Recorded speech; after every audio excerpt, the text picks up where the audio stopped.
Halo, Assalamualaikum warahmatullahi wabarakatuh. Senang sekali bisa berbagi dengan kalian lagi teman-teman. Selamat datang. Di video kali ini kita akan belajar tentang HTML dan CSS cukup di satu video saja. Oke teman-teman, jadi siapkan mental kalian, terutama kuota kalian untuk melihat video ini. Sebelumnya di kedua bahasa ini kita bisa buat apa sih? Nah, dari kedua bahasa ini teman-teman, memungkinkan kita untuk membuat sebuah website yang statis. Oke? HTML ini digunakan untuk membuat struktur di halaman website jika kita di badan kita ini terdapat kulit, daging, dan di dalamnya lagi adalah tulang. HTML ini bisa diibaratkan seperti tulang teman-teman. Dia adalah struktur. Oke, jika diibaratkan lagi bisa seperti rumah. Jika kita mundur lebih jauh tentang pembangunan rumah tersebut, kita bisa melihat struktur dari rumah sebelum jadi, seperti dibuat pondasinya terlebih dahulu, dibuat tiang-tiang oleh para konstruksi, seperti itu teman-teman. Jadi HTML ini dibuat untuk struktur halaman website. Nah, sedangkan CSS digunakan untuk menghiasi. Oke? CSS digunakan untuk menghiasi struktur yang sudah kita buat. Seperti apa menghiasi ini? Ya, seperti kata menghiasi tersebut. Dia bisa mengubah warna, memberikan warna yang ada di dalam HTML. Maaf, yang ada di dalam website. Jika di dalam website tersebut ada teks, ada gambar, ada video. Nah, gambar itu bisa diedit atau dihiasi menggunakan si CSS. Oke teman-teman, bisa menangkap? Nah, nanti kita akan belajar langsung dengan prakteknya. Memang kalau di teori itu kita sedikit bingung karena tidak ada yang merealisasikannya. Oke, belajar yang terbaik itu memang belajar sambil praktek teman-teman. Oke, yang pertama yang kalian harus siapkan adalah text editor dan browser. Mungkin di sini sudah tahu ya apa itu Google Chrome dan sudah familiar juga. Sudah sangat tahu apa itu Google Chrome. Google Chrome ini adalah browser teman-teman, jika belum ada yang tahu. Tempat kita untuk menjelajahi website. Nah, sedangkan Visual Studio Code atau yang disebut text editor sesuai dengan namanya editor text. Kenapa editor text? Karena ketika kita membuat HTML dan CSS, kita menyusun kode demi kode atau perintah demi perintah yang menjadi sebuah kumpulan perintah yang bisa menghasilkan sebuah karya tertentu. Dan di sini adalah kita akan menghasilkan sebuah website statis dari HTML dan CSS. Oke? Nah, text editor ini digunakan untuk menuliskan perintah-perintah yang saya sebutkan tadi. Nah, sedangkan Google Chrome ini atau browser yang menerjemahkan. Oke, menerjemahkan atau menjalankan kode yang sudah kita buat. Oke, teman-teman. Nah, pertama, untuk mendownload Visual Studio Code, kalian bisa searching aja di Google. Download VS Code. Ini sangat populer sekali teman-teman. Di-download dulu aja.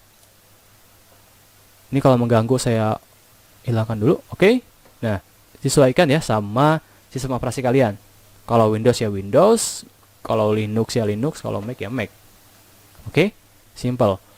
Dan kalau sudah, silakan diinstal, di next aja teman-teman.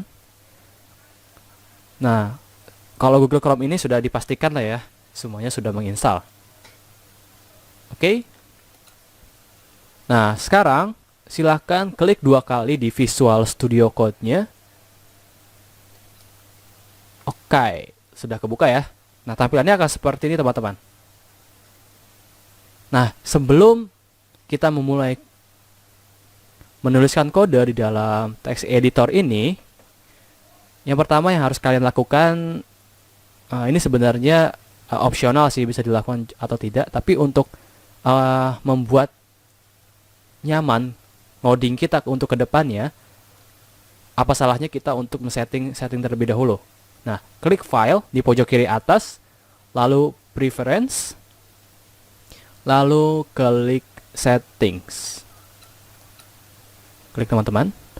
Nah, jangan bingung ya, ada banyak menu di sini, diabaikan aja. Silakan scroll ke bawah. Scroll ke bawah. Cari sampai ada kata Word Wrap. Oke, ini untuk apa? Nah, ini di on-in aja dulu. Di on-in aja dulu. Nah, setelah itu kalian bisa close, caranya silang. Oke, di sini ada tombol close. Nah, tampilannya akan seperti teman-teman. Oke, sekarang kita coba buat folder dulu. Di desktop ya, klik kanan, new, folder. Nah, berikan nama folder belajar website. Klik enter. Letakkan di sebelah Google Chrome. Atau bebas sih, di mana aja. Nggak usah terlalu kaku ikutin videonya. Oke, setelah itu, ini diklik, ditekan, di-drag ke Visual Studio Code. Sudah? Kalau ada yang kesulitan, bisa manual teman-teman. Diklik File, Open Folder. Nah, lalu pilih folder yang udah dibuat tadi, belajar website. Kalau udah, klik Select Folder. Hasilnya akan sama seperti ini teman-teman. Nggak usah khawatir. Oke, nah setelah itu bagaimana? Nah, setelah itu, kita klik New File. Oke. Pastikan foldernya benar, nama foldernya, lalu klik New File. Oke, sebelumnya teman-teman, saya mohon maaf kalau di sini berisik ya. Karena berhubung saya buat videonya itu besoknya tanggal merah, jadi maklumin aja. Nah, lalu klik New File. Akan memunculkan box seperti ini teman-teman, dengan kursor yang kedap-kedip. Normal lah ya. Nah, di sini silakan berikan nama home titik atau dot, yang biasa kita istilahkan dot kalau di dunia programming itu teman-teman. Titik atau dot CSS. Maaf, HTML. Karena kita belajar HTML dulu teman-teman. Jangan langsung CSS, nanti bingung. Mau menghiasi apa? Belum ada strukturnya. Oke? Nah, setelah itu, klik enter. Jangan lupa ya, harus teliti home.html. Nggak pakai spasi, nggak pakai pemisah apapun. Dia harus nyambung. Titik HTML itu adalah extensionnya. Oke? Nah, setelah itu apa? Nah, setelah itu, tadi kita sudah membahas ya, HTML itu apa? Nah, kalau untuk pengertiannya teman-teman, HTML itu, maaf, jangan di enter dulu. Ini saya zoom ya. Nah, ini saya tutup dulu untuk menjelaskan kepada kalian. Nah, HTML itu apa? Kak Aden. Nah, HTML itu singkatannya atau kepanjangannya adalah Hypertext Markup Language. Oke, ini singkatannya teman-teman. HTML adalah sebuah bahasa markah yang digunakan untuk membuat halaman website. Ini versi Wikipedia-nya teman-teman. Jika kalian search di Google dan ada referensi dari Wikipedia, ini adalah pengertian dari Wikipedia. Dan saya menghafalnya, of course. Oke, kalau versi simpelnya dari saya, ini versi simpelnya ya dari saya, adalah untuk membuat struktur. Sudah sampai sini. Atau kalau mau disingkat lagi, yang bisa saya ajarkan ke murid-murid saya adalah struktur. Udah itu aja. Jadi tanamkan di otak kalian, HTML itu merupakan struktur. Dan kalian bisa menjabarkan sendiri apa yang dimaksud dengan struktur. Oke, dan CSS belakangan lah ya, kita HTML dulu. Nah, untuk HTML, nah ini pengertiannya teman-teman. Dan cara kerjanya,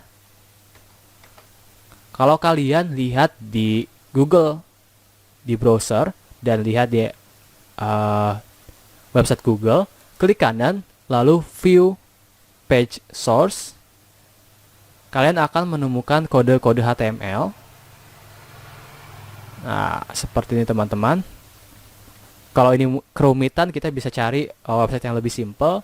Misalnya Codepolitan ya. Atau apa ya?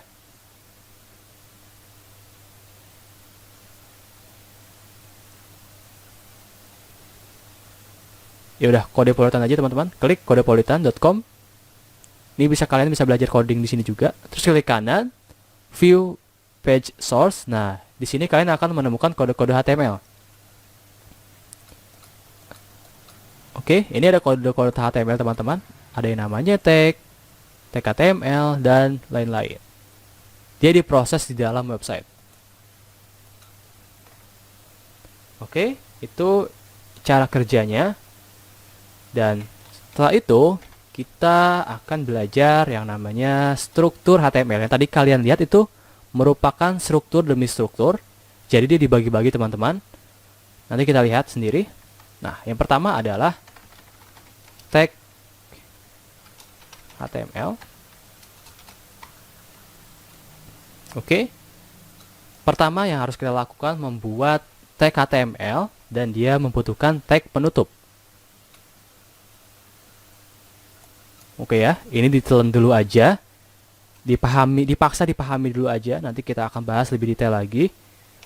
Dan yang berikutnya adalah tag head. Ini bagian kepala di dalam website. Di dalam tag head ada tag lagi yang namanya title. Dan di dalam tag HTML ada yang namanya tag body untuk menampung bagian badan dari website. Oke. Nah, di sini ada satu lagi teman-teman yang kelupaan, namanya doctype HTML.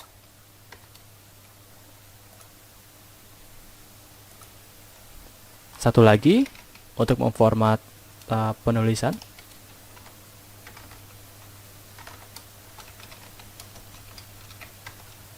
UTF-8. Oke.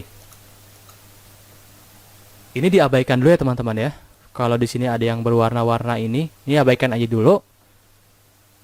Nah, kita akan membahas satu-satu nih.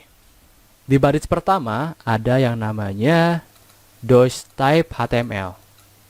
Wah, apalagi tuh bang? Tenang aja teman-teman, gak usah dibingungin dulu. Jadi, doctype HTML ini merupakan tag yang penting. Fungsinya sesuai dengan namanya, doctype, dokumen tipe HTML. Jadi, untuk memberitahukan kepada browser ini tentang tipe dokumen kita adalah HTML. Oke, gak mau dong kita udah ngebuat kode HTML tetapi tidak dianggap HTML oleh si website. Tidak ya, kalau tidak kita membutuhkan tag ini. Tag ini sangat penting teman-teman. Jadi di dalam HTML itu ada beberapa versi, dan versi up to date-nya adalah HTML5. Nah, untuk memberitahukan kepada web browser mengenai versi terbaru dari HTML kita adalah dengan cara memasukkan kode seperti ini. Dia harus dibuka dengan kurung siku buka dan ditutup kurung siku tutup, lalu di dalam antara kurung ini dimasukkan nama tagnya. Oke, seperti ini. Type HTML dan diawali dengan tanda seru. Oke, coba teman-teman kalian praktek dulu deh. Jangan nonton video terus. Sambil praktek aja, nggak apa-apa. Oke. Kalau ketinggalan kan bisa di pause. Nah, ini HTML ya. Yang berikutnya di baris kedua HTML. Nih coba, ini kita hapus dulu. Kalau nggak kita umpetin dulu deh. Kayak gini. Nah, diabaikan dulu aja ya teman-teman ya. Kalau tadi banyak banget di dalam HTML itu ada apa aja. Nah, jadi setelah kita mendeklarasikan versi terbaru dari dokumen kita, yaitu HTML5, setelah itu kita harus membuka yang namanya perintah untuk menuliskan kode HTML, atau yang biasa disebut dengan tag. Nah, tag itu tadi yang sudah saya jelaskan ya, ciri-ciri tag itu kan harus memiliki kurung buka, siku, dan kurung siku tuh tutup. Dan lalu di dalamnya adalah nama tagnya. Nah, di dalam tag itu teman-teman, ada yang namanya tag penutup dan ada yang namanya self-closing tag, artinya tidak memiliki penutup. Jika kalian perhatikan, type HTML ini tidak memiliki penutup. Kenapa? Karena dia dikategorikan sebagai self-closing tag, atau tag yang tidak memiliki penutup, dia berdiri sendiri. Nah, sedangkan tag yang memiliki penutup, seperti tag HTML ini, dia membutuhkan tag penutup. Nah, jadi kita harus membuat tag membuka dan tag penutup. Untuk tag penutupnya sendiri, hanya ditambahkan tanda slash di depan nama tag. Di sini ya, bukan di belakang. Oh, kalau di belakang, kalau di Visual Studio Code, di text editor kita, dia akan memberikan warna merah, artinya error atau artinya salah. Oke, ini kita umpetin lagi. Nah, jadi kita buka dulu nih. Kita buat pembuka dan penutupnya dulu. Nah, habis itu kita belah dua. Kita belah dua. Nah, seperti ini ya. Kan kalau awalnya seperti ini. Kita buat tag pembuka dan tag penutup. Lalu kita belah dua, teman-teman. Nah, berarti tandanya di dalam tag HTML ini kita mulai membuka tag HTML. Jadi kita sudah siap untuk membuat kode-kode HTML. Oke. Nah, setelah itu kita buka atau kita buat lagi tag untuk bagian kepala, yaitu tag head. Jika di badan kita memiliki kepala dan memiliki badan, nah website pun seperti itu teman-teman. Dia membutuhkan yang namanya tag head atau bagian kepala. Bagian kepala ini untuk fungsinya untuk menampung informasi tambahan tentang website. Informasi tambahan itu seperti apa? Informasi tambahan itu seperti title di pojok kiri, di atas window bar kalian yang biasa kalian ketik itu. Nah, ini adalah title atau judul dari website kalian. Dan di samping ini adalah namanya favicon atau logo kecil yang mewakili website kalian. Nah, jika kita lihat lagi di dalam website ini sebenarnya ada informasi tambahan lagi. Nah, informasi tambahan ini lebih dikhususkan untuk search engine atau robot, bukan untuk manusia, bukan. Jadi lebih dikhususkan untuk si robot, kayak mesin pencari Google. Oke, karena tadi fungsinya untuk informasi tambahan aja mengenai website. Oke. Nah, informasi tambahan itu ada apa aja? Nah, informasi tambahan itu ada lagi teman-teman. Ada yang namanya meta, tag meta, dan dia membutuhkan satu atribut. Nama atributnya adalah UTF-8. Nah, jika tadi kita sudah membahas tag, dan sekarang kita akan membahas yang namanya atribut. Atribut itu apa? Atribut itu nama setelah tag. Jika tag berdiri sendiri, satu kata aja. Nah, kalau di dalam tag ada dua kata, misalnya length. Nah, sudah dipastikan kata kedua itu setelah nama tag adalah atribut. Atribut itu adalah informasi tambahan untuk tag. Oke? Informasi tambahan untuk tag. Jadi, charset ini adalah atribut dari tag meta. Dan atribut itu membutuhkan nilai, bisa membutuhkan nilai, bisa membutuhkan tidak membutuhkan nilai. Seperti layaknya HTML ini adalah atribut juga teman-teman, atribut dari doctype. Tapi dia tidak membutuhkan nilai, karena atribut ini sudah mendefinisikan nilainya sendiri. Nah, sedangkan charset dia membutuhkan nilai. Kenapa? Karena di dalam atribut charset ini ada beberapa nilai. Jadi bukan hanya satu nilai saja. Oke, jadi dia membutuhkan operator sama dengan untuk memasukkan nilainya. Operator sama dengan lalu tanda kutip 2. Lalu nama atau lalu nama value dari atributnya. Oke teman-teman. Jadi atribut charset ini membutuhkan nilai. Nilainya adalah UTF strip 8. Nah, UTF strip 8 ini merupakan nilai atau tag perintah untuk menjelaskan kepada web browser tentang aturan penulisan. Oke, aturan penulisan suatu dokumen. Sesuai dengan namanya, charset atau karakter set.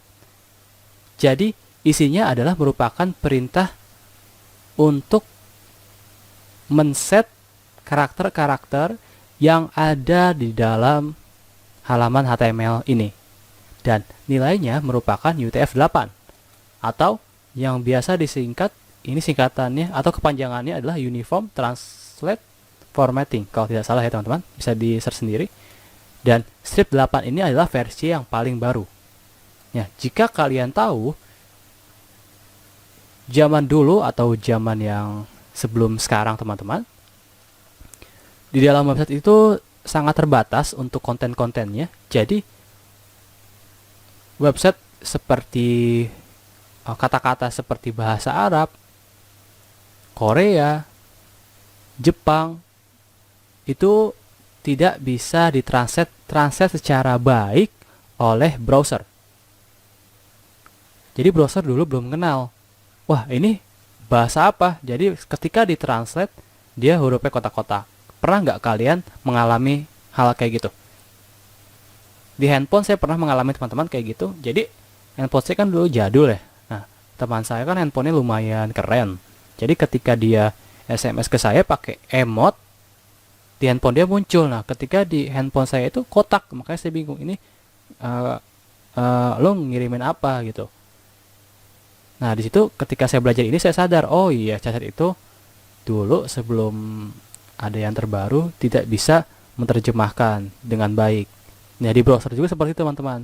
Jadi sekarang sebelum hadirnya UTF-8 ini, huruf-huruf seperti yang saya sebutkan tadi itu tidak bisa ditranslate dengan baik. Jadi tidak bisa diterjemahkan dengan baik. Nggak bisa ditampilin sesuai dengan apa yang diinginkan. Nah, sekarang UTF-8 ini bisa menerjemahkan hampir semua bahasa. Jadi seperti rumus-rumus matematika itu bisa diterjemahkan dengan baik. Oke, seperti itu ya intinya. Nah, setelah itu ada atribut yang tidak kalah penting, yaitu yang namanya tag title. Sesuai dengan judulnya, yaitu title judul, yaitu untuk memberikan judul di halaman website. Oke, sebenarnya kalian bisa melihat nih pengertian dari masing-masing tag. Tinggal di hover aja, letakkan pointer di atas tag yang kalian mau tahu. The HTML element represent the root of an HTML document. Oke, nah title ini silakan kalian masukin nama kalian. Den Rahmandi.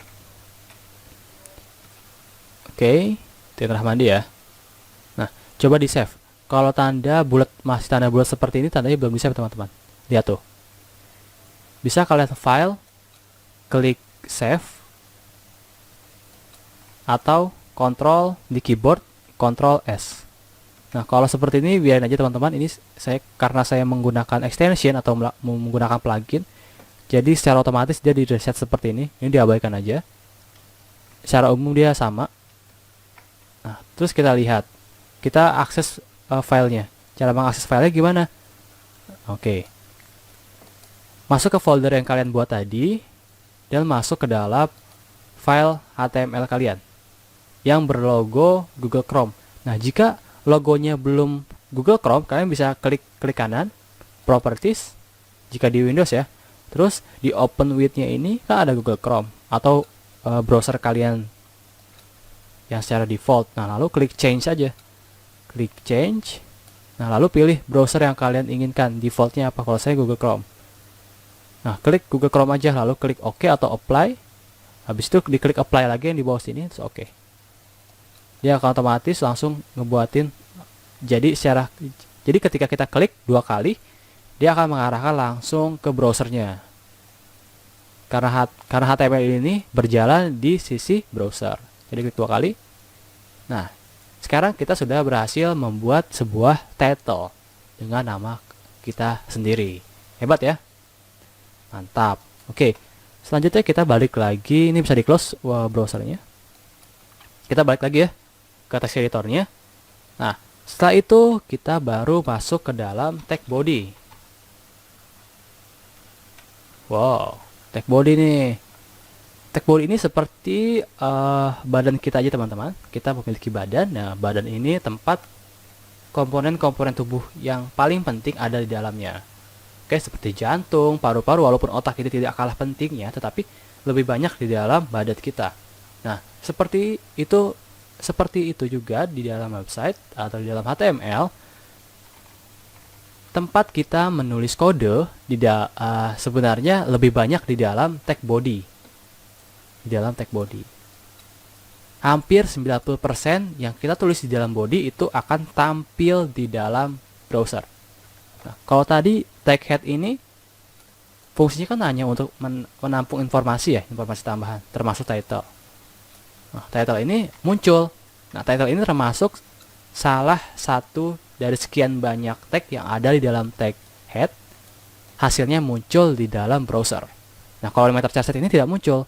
Ya, karena meta charset ini lebih ke robot, ke mesin pencari, ke sistem, bukan ke pengunjung. Oke teman-teman, nah kalau kita masukkan di dalam tag body, dia akan otomatis langsung muncul di dalam browser. Coba buktikan deh, kita tulis dulu misalnya nama kalian lagi. Lalu Ctrl S. Ctrl S, terus lihat hasilnya, Ctrl R. Loh, keren ya, ada nama kita sekarang di browser, walaupun belum terlalu banyak hiasan-hiasannya atau tidak mencerminkan sebuah website yang utuh. Gak apa-apa. Oke. Nah, oke, mungkin di sini ada yang bingung ya. Ini kenapa ada spasi di sini, tidak gini aja? Kenapa harus dorong-dorong seperti itu? Nah, sebenarnya teman-teman, karena di dalam website itu kita pasti akan berhadapan dengan kode-kode HTML, dan itu tidak satu atau tidak sampai puluhan, tidak sampai ratusan. Oke, dia bisa lebih dari ratusan kode. Nah, bisa bayangin nggak kalau ratusan kode itu semuanya sama, pasti kita akan bingung banget. Nah, ini merupakan ident atau indentation ya, untuk memberikan jarak, untuk memberitahukan kepada kita bahwa tag meta dan tag tail ini adalah merupakan anak dari tag head. Jadi dalam tag head ini ada 2 tag lagi. Jadi dia saling terhubung dengan tag yang atasnya atau parent tag. Nah, kalau sejajar ini berarti dia sama nih teman-teman. Tag HTML, tag head, tag body. Oke. Itu cuman masalah masalah standar penulisan aja. Kalian harus ikuti juga sih. Kalau nggak ikutin, kalian akan kebingungan nanti. Nah, oke, lupakan. Jadi cukup sampai situ aja penjelasan tentang indentation ya. Nah, setelah itu kita udah mengenal strukturnya. Ada 2 step HTML. Nah, tadi kita sudah belajar ya tentang tag, terus atribut. Nah, tadi tag itu apa? Tag itu ciri-cirinya, maaf. Tag ciri-cirinya itu diawali dengan kurung siku buka dan kurung siku tutup. Dan di tengah-tengahnya ini merupakan nama tagnya. Misalnya nama tagnya HTML ya, berarti di dalamnya tag HTML. Misalnya nama tagnya body ya, nama tagnya body di dalam ini. Harus di dalam ciri-cirinya, yaitu memiliki tag pembuka kurung siku tutup dan kurung siku buka. Kalau seperti ini gimana? Nah, kalau ini seperti ini berarti bukan tag karena dia tidak lengkap, dan ketika diproses juga dia akan error atau dia tidak akan menampilkan yang semestinya, akan bermasalah. Itu pentingnya ketelitian teman-teman. Nah, kalau tag itu membutuhkan tag penutup, tinggal ditambahkan aja tag penutupnya HTML.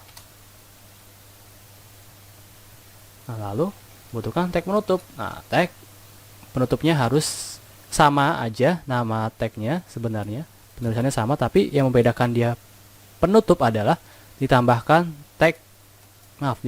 slash. Oke ya.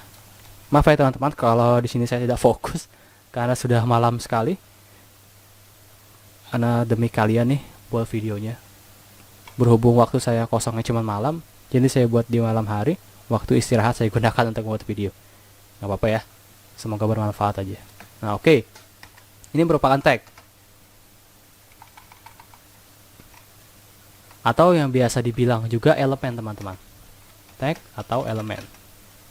Sebenarnya sama aja sih, tag atau elemen. Yang penting kan intinya itu merupakan sebuah perintah. Oke ya, tag elemen seperti ini. Dan atribut yang sudah kita sindir tadi, yang sudah kita bahas juga.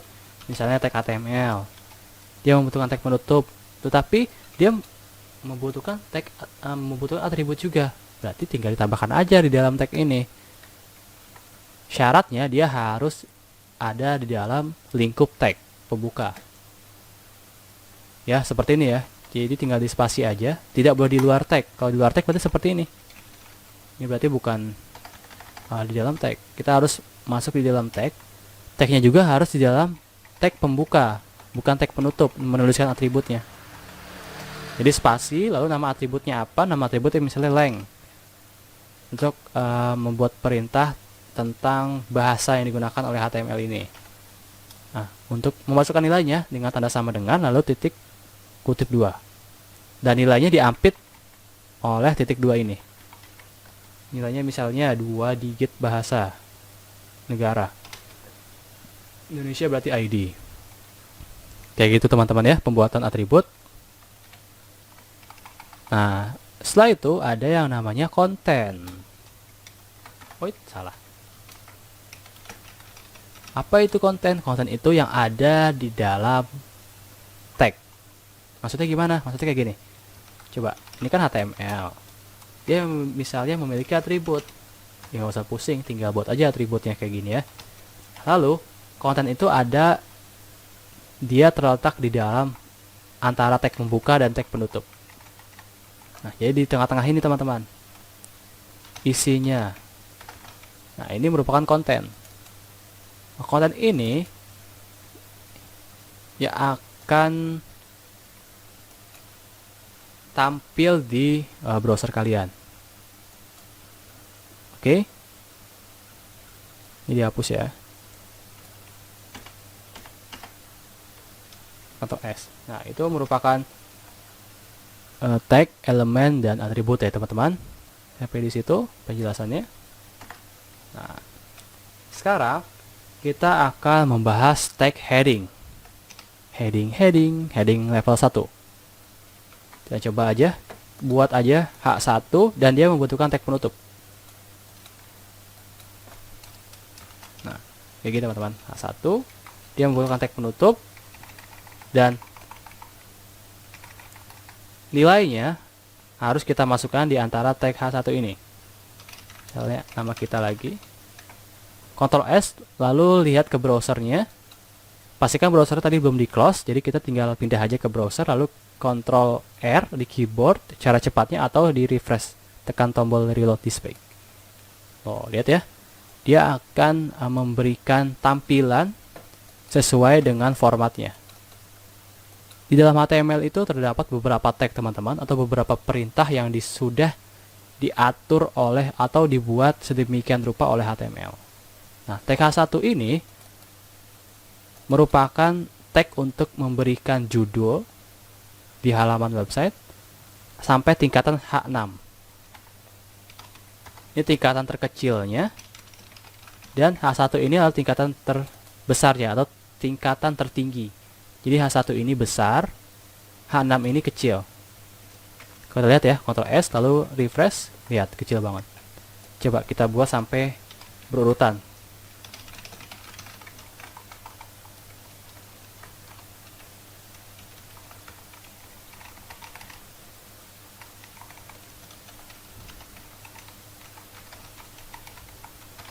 Oke teman-teman, sudah saya buat H1 sampai H6.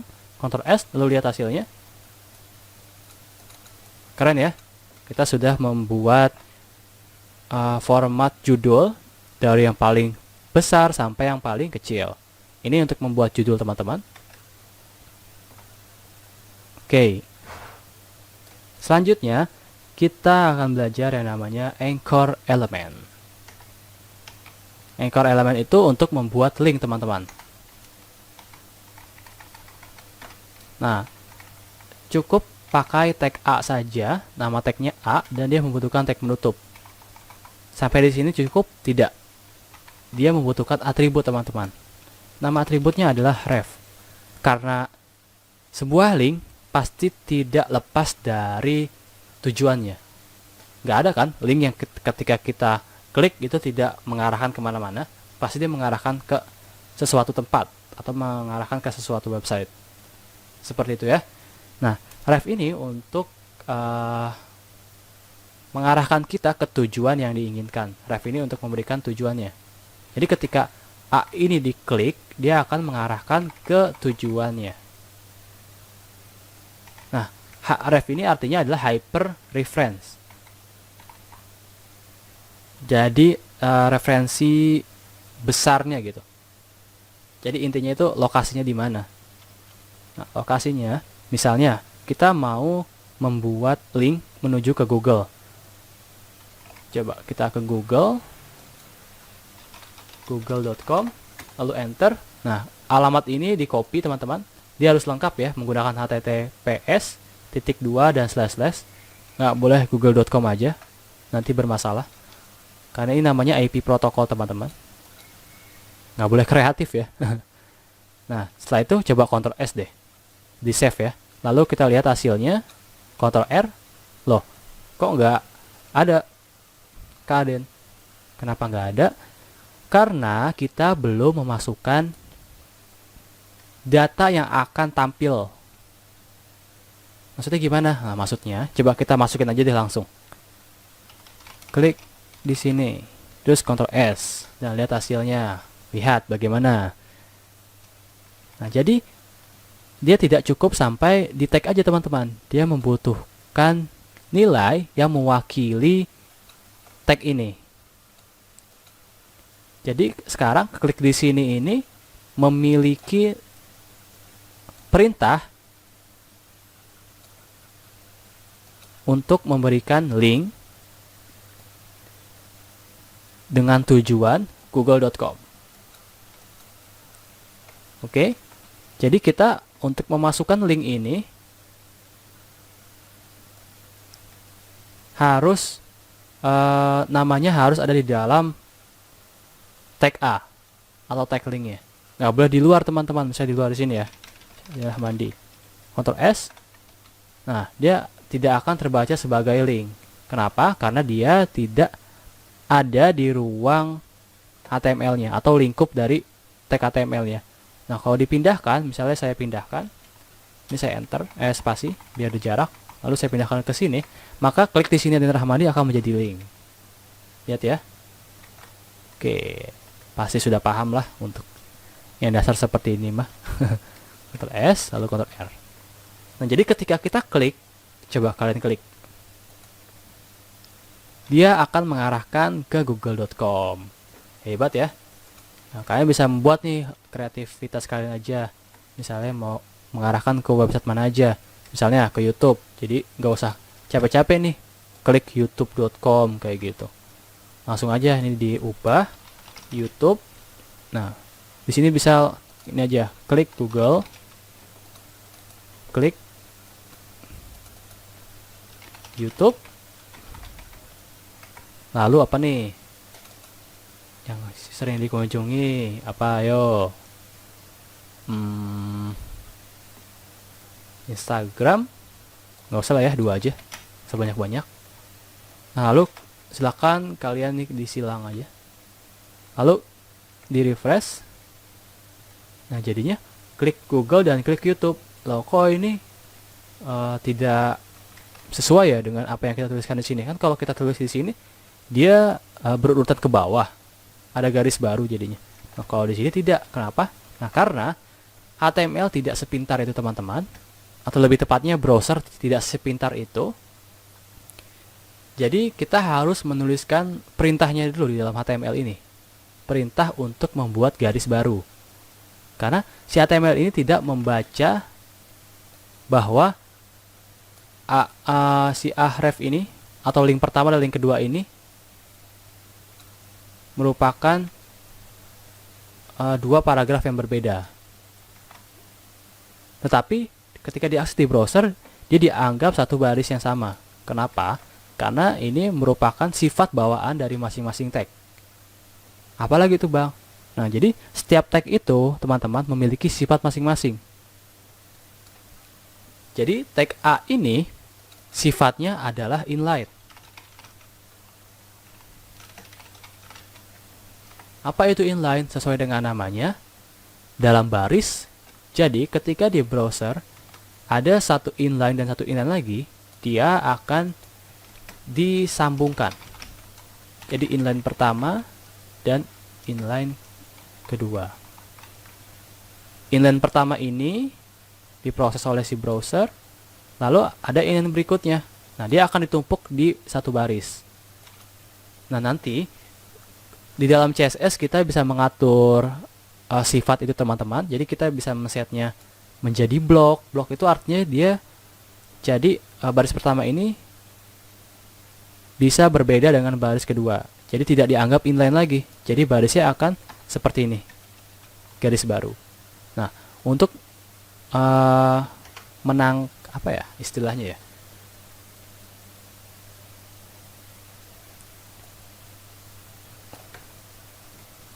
Untuk mencegah itu teman-teman, kita bisa menggunakan yang namanya BR.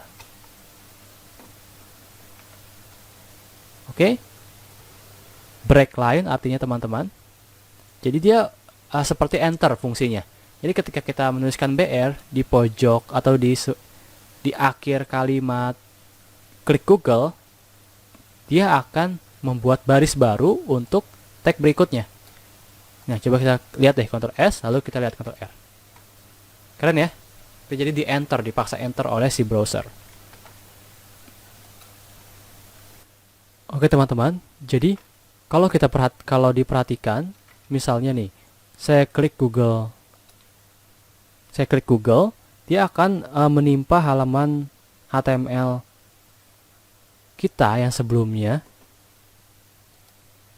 Misalnya saya klik YouTube lagi, lihat, dia akan menimpa halaman HTML kita. Bagaimana caranya untuk kita mengoper tab baru? Jadi ketika kita klik Google, link apapun yang kita klik akan mengarahkan ke tab baru. Jadi tidak menimpa halaman HTML kita yang sekarang ini. Jadi ketika kita klik Google, dia akan mengarahkan seperti ini, memberikan tab baru. Caranya, tambahkan atribut di link yang kita inginkan. Target, nama atributnya target teman-teman. Nah, lalu tambahkan underscore lalu namanya blank. Ini sudah dari sana ya teman-teman. Saya bukan kreatif. Jadi penamaannya adalah seperti ini. Target blank artinya ketika link ini diklik, dia akan mengarahkan ke tab baru, atau ketika target ini diklik, dia akan mengarahkan ke tab baru. Nah, coba lihat, Ctrl R. Saya klik Google. Lihat, dia mengarahkan ke tab baru dengan link tujuannya tanpa menimpa halaman HTML saya. Oke, kalau di YouTube bagaimana? Tinggal tambahkan aja targetnya, lalu atributnya blank, Ctrl S, lalu lihat. Klik YouTube, dia akan mengarahkan YouTube. Oke ya. Oke. Selanjutnya ada yang namanya image. Ini yang ditunggu-tunggu teman-teman.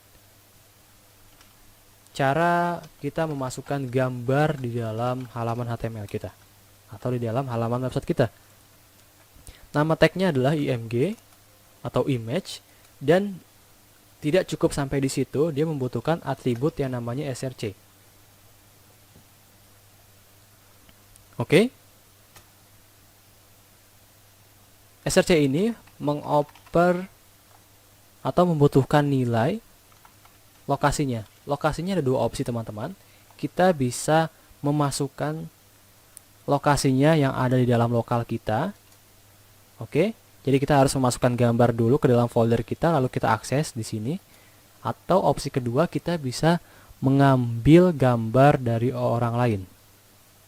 Oke, dia harus memiliki internet ya.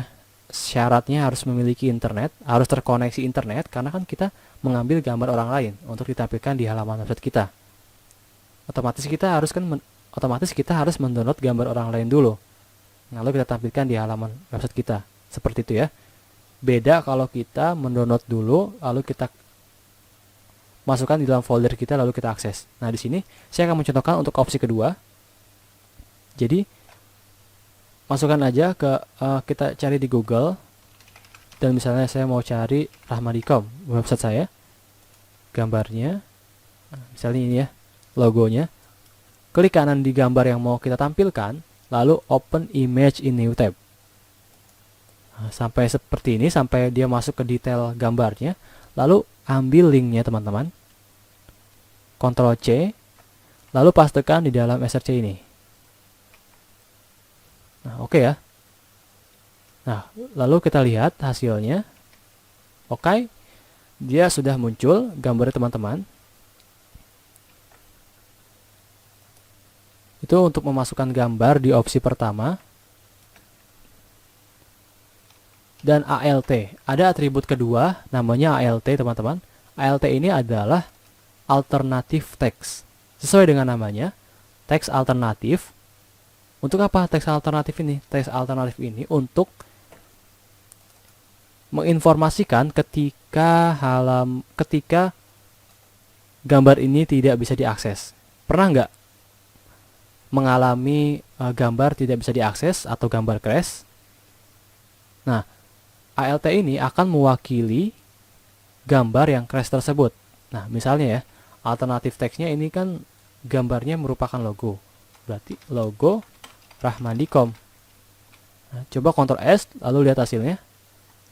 Tidak terjadi apa-apa. Memang tidak terjadi apa-apa. ALT ini akan tampil ketika kita mendapatkan linknya error. Nah, karena berhubung kita mengambil gambar dari orang lain atau mengambil gambar dari internet, tidak menutup kemungkinan gambar ini dihapus oleh pemiliknya, atau bahkan gambar ini sedang di servernya sedang down, otomatis gambar tidak bisa diakses. Nah, jadi ada beberapa kemungkinan teman-teman, karena kita kan mengambil gambar dari orang lain. Nah, misalnya ya, seandainya link ini crash atau gambarnya dihapus oleh pemiliknya. Misalnya ya, saya hapus salah satu linknya, jadi error kayak gini. Lalu Ctrl R, oh masih bisa, jangan S. T misalnya, karena S itu kan untuk security-nya. Seperti ini protokolnya, otomatis dia akan error. Lihat ya, gambarnya crash, menampilkan gambar seperti ini, gambar tercoret, lalu ada nama logo Rahmadikom. Nah, ini adalah merupakan alternatif teksnya. Jadi orang tidak bingung, gambar apa yang rusak. Oh, ternyata gambar yang rusak adalah logo Rahmadikom. Jadi orang tidak penasaran, teman-teman. Oke ya, itu untuk alternatif com. Ini untuk opsi pertama, mengambil gambar dari orang lain. Untuk opsi kedua, yaitu kita harus mendownload dulu atau kita menyediakan gambar dulu. Misalnya ya,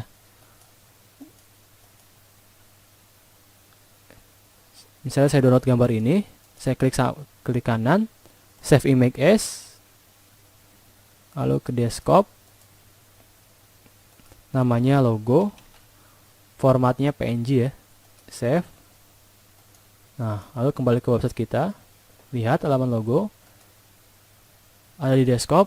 Nah, ini saya pindahkan ke folder saya belajar website. Nah, masukkan aja langsung, berarti di satu folder yang sama. Ingat teman-teman, nama filenya dan nama formatnya PNG. Nah, otomatis di Visual Studio Code akan muncul gambar yang kita masukkan. Kalau nggak muncul, diklik refresh aja. Ada refresh explorer. Nah, lihat ya, di sini ada formatnya juga. Nah, setelah itu, SRC ini kita hapus semua. Kita masukkan gambar dari lokal kita, dari komputer kita berarti. Berarti masukkan logo, nama filenya teman-teman, karena ini di dalam satu folder yang sama. Logo, lalu sertakan nama formatnya, jangan sampai salah. Harus lengkap ya dengan nama formatnya, pakai titik dan formatnya. Oke, terus Ctrl S, lalu lihat hasilnya. Dia muncul. Oke. Itu untuk gambar. Berikutnya adalah table. Cara kita membuat table. Cara membuat table, kita cukup membuka tag table-nya dulu teman-teman. Untuk memberikan perintah bahwa kita ingin membuat table. Nah, setelah itu, kita masukkan baris. Karena di dalam HTML itu identik dengan baris dan kolom. Nah, di dalam HTML pun seperti itu teman-teman. Kita harus memasukkan baris terlebih dahulu. Baris itu namanya adalah TR atau table row. Table row. Nah, berarti sekarang dia membutuhkan tag penutup ya. Nah, berarti sekarang kita membuat satu baris. Nah, di dalam baris pertama ini, saya ingin memasukkan dua kolom, berarti kita menuliskan kolom pertama dulu. Untuk memberikan kolom, menggunakan tag TD, harus di dalam tag TR ya. Tag baris, karena kita ingin membuat kolomnya di dalam baris, dan baris pertama. Nah, TD ini artinya table data. Nah, masukkan datanya apa di kolom pertama, di baris pertama juga. Nomor misalnya. Terus di kolom kedua, masih di baris pertama, yaitu nama. Nah, kita lihat hasilnya. Oke, seperti ini ya. Kok tidak seperti table? Nah, iya, memang betul. Kita bisa menambahkan border di sini, teman-teman. 1. Kenapa warnanya merah? Karena border ini sebenarnya atribut yang sudah tidak disarankan oleh HTML. Digantikan oleh CSS karena border ini sudah masuk ke tampilan. Nah, CSS itu kan diciptakan untuk menghiasi, untuk memberikan tampilan kepada HTML. Nah, jadi untuk masalah tampilan itu diserahkan ke CSS. Nah, karena ini hanya untuk contoh aja, untuk memudahkan kita, karena kita tidak boleh langsung membahas CSS, kita harus membahas HTML dulu sampai kelar, sampai selesai. Jadi kita akalin dulu teman-teman. Pakai border dulu aja, walaupun tidak disarankan ya, nanti kalian tidak boleh pakai border, kalian harus pakai CSS. Nah, Ctrl S, kita lihat hasilnya, dia akan memberikan tampilan seperti ini, kotak-kotak, layaknya sebuah table. Lalu untuk memasukkan datanya bagaimana? Masukkan datanya berarti kita buat baris baru lagi, buat baris baru, buat kolom pertamanya nomor 1 berarti, dan kolom keduanya adalah nama saya. Ctrl S dan lihat hasilnya. Nomor 1 nama Rahmadi. Kalau untuk membuat satu data lagi gimana? Tinggal buat aja. Kita copy lalu paste, dan nomor 2 berarti namanya misalnya siapa? Agus Surjono. Ctrl S dan lihat hasilnya sudah berhasil. Oke teman-teman, itu untuk membuat table. Kita hapus. Selanjutnya kita akan membahas tag form. Jika kalian pernah melihat halaman login atau halaman register, halaman masuk atau halaman daftar, di sana pasti kalian pernah menemukan input field atau kolom input untuk memasukkan data. Seperti nama lengkap, email, nomor telepon, alamat, dan bahkan yang lain-lainnya. Kalau kalian pernah ke Tokopedia juga atau Bukalapak e-commerce berbelanja online, kalian pasti harus memasukkan detail pembayarannya dan detail informasi untuk produknya, misalnya catatan untuk pembelinya, penjualnya, seperti teman-teman. Nah, itu dibuat menggunakan input field. Nah, input field itu kita harus membungkus di dalam tag form. Seperti tag table tadi, tag form ini dia membutuhkan tag menutup. Dan action. Action ini sebenarnya untuk data mau dikirim kemana ketika dia diklik. Oke. Ini bisa dihilangkan dulu teman-teman. Itu karena sudah berbau data. Kita belum membahas ke situ karena kita hanya membahas HTML saja. Nah, berikutnya adalah kita masukkan input tipenya teks. Kita lihat aja hasilnya. Jadi dia membutuhkan tag input, lalu membutuhkan atribut yang namanya tipe. Karena di dalam tag input ini sangat banyak sekali tipe-tipenya, makanya ada atribut tipe dan nilainya berbeda-beda. Nah, di sini masukkan aja tipenya teks, Ctrl S lalu Ctrl R. Apa yang terjadi? Dia akan memberikan kotak seperti ini, tapi ketika kita klik, dia bisa kita masukkan data. Nah, seperti ini ya. Jadi memungkinkan kita untuk mengirim data ke server. Nah, mengirim data ke server itu dibutuhkan bahasa lain selain HTML dan CSS, yaitu bahasa pemrograman server side, atau yang dikenal bahasa untuk pemrosesan data, yaitu seperti PHP, Python, Ruby, dan yang lainnya. Karena kita hanya membahas HTML, jadi kita lupakan saja dulu. Ini kita hanya membuat strukturnya dulu. Nah, untuk memberikan teks melayang di atas input ini, kita bisa memasukkan atribut yang namanya placeholder dan nama nilai atributnya apa. Misalnya, masukkan nama. Ctrl S lalu Ctrl R. Lihat hasilnya teman-teman. Dia akan memberikan teks melayang seolah-olah teks ini ada di dalam input ini. Jadi ketika kita ketikkan sesuatu, teks melayang ini akan menghilang. Lihat, misalnya masukkan nama, saya masukkan nama Aden. Menghilang ya. Oke, itu untuk teks melayang, namanya placeholder. Nah, selain itu kita bisa memberikan judul di atas ya teman-teman. Seperti ini ya. Kita berikan di pinggir kirinya, misalnya nama lengkap .2 spasi Ctrl R. Nah, dia akan memberikan seperti ini. Kalau inputnya ini mau di bawahnya, kita bisa memberikan tag BR. Kita enter biar lebih rapi. Oke. Seperti itu ya. Nah, jadi tapi kalau kita klik nama lengkap ini, masukkan nama lengkapnya tidak aktif secara otomatis. Nah, kita bisa menggunakan yang namanya tag label. Jadi ketika kita klik nama lengkap ini, otomatis si kolom masukkan nama ini akan otomatis aktif seperti ini. Karena kan nama lengkap ini kan bersangkutan ya dengan input ini, input yang di bawahnya. Nah, jadi seolah-olah nama lengkap ini ketika kita klik, otomatis dia mengaktifkan kolom masukkan nama ini. Nah, kita bisa kurung di dalam tag label namanya. Kita kurung. Jadi kita membuat suatu seperti link tadi teman-teman. Jadi kita bungkus nama lengkap dan input ini seolah-olah mereka adalah satu komponen. Ctrl S, lalu kita Ctrl R. Nah, lihat. Ketika saya mengklik nama lengkapnya saja, otomatis si kolom ini akan aktif. Oke? Keren ya? Oke. Selanjutnya, ada yang namanya tag select. Select itu, kalau kalian pernah melihat button, jika dia diklik, dia memberikan drop down. Pernah nggak lihat seperti itu? Pernah ya? Nah, itu bisa kita buat menggunakan yang namanya tag select. Kita bisa kurung ke tag label dulu teman-teman. Seperti tadi.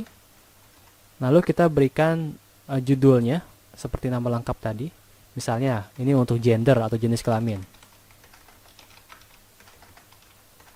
Kelamin, titik 2. Lalu kita berikan enter. Nah, di sini namanya adalah tag select. Dia membutuhkan tag penutup teman-teman. Lalu kita membutuhkan datanya. Data drop down-nya. Jadi ketika kita klik buttonnya, dia akan menampilkan data-data yang ada. Misalnya, karena jenis kelamin hanya 2 data aja, berarti kita masukkan data pertama. Untuk memasukkan datanya menggunakan tag option dan membutuhkan tag penutup. Nah, masukkan datanya, misalnya laki, laki. Option berikutnya adalah perempuan. Perempuan. Oke ya, seperti ini.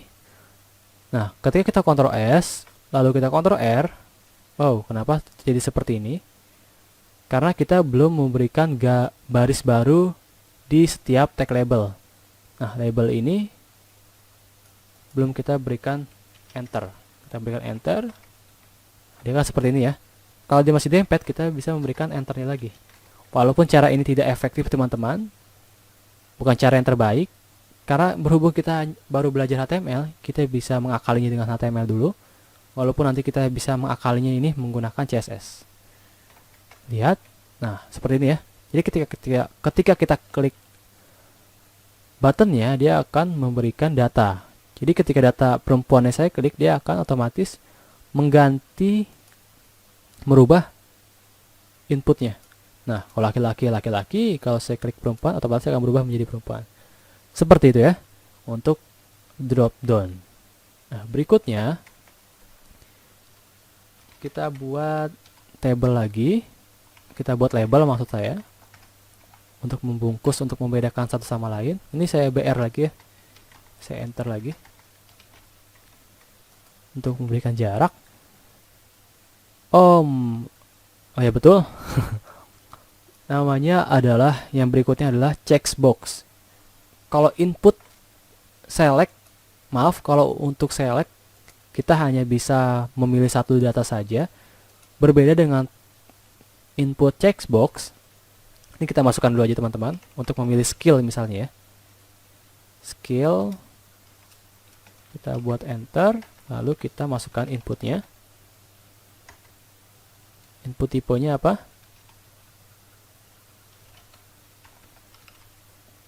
Checkbox. Oke ya. Dan namanya adalah HTML. Nah, seperti teman-teman. Nah, bedanya kalau di input checkbox ini, labelnya itu harus dikurung per inputnya. Karena kalau kita kurung di label di satu judulnya juga, judulnya masuk ke dalam label, otomatis ketika kita klik skillnya, otomatis si kolom checkbox ini akan menceklis ya. Nah, lihat ya. Saya klik nama skillnya, otomatis dia mengchecklist. Saya tidak mau seperti itu. Saya maunya ketika nama HTML-nya aja, kalau diklik, otomatis si checkbox-nya muncul. Checkbox-nya itu membuat centang. Oke. Jadi label ini tidak kita masukkan di dalam judulnya. Jadi judulnya kita pisahkan seperti ini. Nah, tapi yang kita kurung dengan label satu komponen input sama namanya. Label for kita hapus. Nah, di sini. Berarti sekarang input dan namanya kita kurung di label supaya HTML ini ketika saya klik akan mengarah ke input ini. Jadi otomatis di checklist. Kita lihat ya, Ctrl S lalu Ctrl R. Nah, ketika saya klik skill, dia tidak otomatis checklistnya. Tapi kalau ketika saya klik HTML, nama HTML-nya, dia akan otomatis menceklis checkbox-nya. Lihat ya, lihat ya. Oke, mantap. Saya mau buat 3 checkbox deh, 2 aja. Checkbox kedua adalah CSS. Nah, oke, jadi skill saya HTML dan CSS.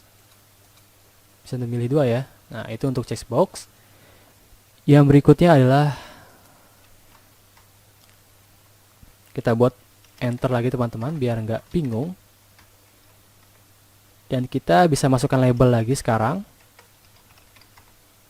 For-nya hapus. Nah, kalau di input text ini kolomnya hanya sedikit, hanya 1 baris, kita bisa membuat input yang jauh lebih besar daripada input teks ini. Bagaimana contohnya? Coba masukkan aja pesan. Jadi ini untuk memberikan pesan kepada pemilik website. Nah, namanya pesan pasti tidak hanya 1 baris ya teman-teman ya. Pasti banyak kalimat yang mau disampaikan. Nah, jadi ada yang namanya text area untuk memberikan data yang jauh lebih besar, bisa memberikan banyak data sekaligus. Lihat ya, Ctrl S, Ctrl R. Nah, kita bisa menuliskan banyak data di sini. Misalnya, halo, selamat siang, apa kabar? Nah, seperti itu. Pesan aja. Oke, dan kita bisa memberikan placeholder-nya. Nah, masukkan pesan. Ctrl S lalu Ctrl R, masukkan pesan. Oke, seperti itu teman-teman untuk pesannya. Ini sebenarnya bisa kita lebar tinggikan oleh CSS nanti. Ini hanya defaultnya aja. Ini terlalu mepet ya. Checkbox dan pesannya kita tambahkan enter lagi. Oke, sudah teman-teman. Selanjutnya, tidak lengkap rasanya kalau input ini tanpa button. Tanpa tombol untuk menyelesaikan form ini. Nah, di dalam HTML kita bisa menambahkan input, tipenya adalah submit sesuai dengan namanya, untuk mensubmit data-data yang sudah dimasukkan. Makanya itu pentingnya kita membuat tag form. Jadi tag form ini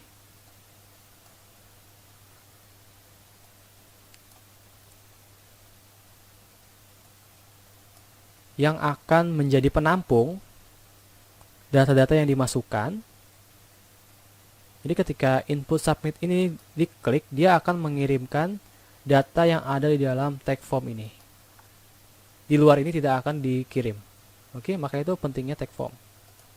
Ctrl S lalu Ctrl R dan lihat hasilnya. Submit, saya enter dulu. Kurang. Ada bunyi polisi teman-teman. Kayaknya ambulan tuh. Ctrl S lalu Ctrl R. Nah, lihat tombol submit sudah ada. Coba deh kalian isikan dulu setiap formnya.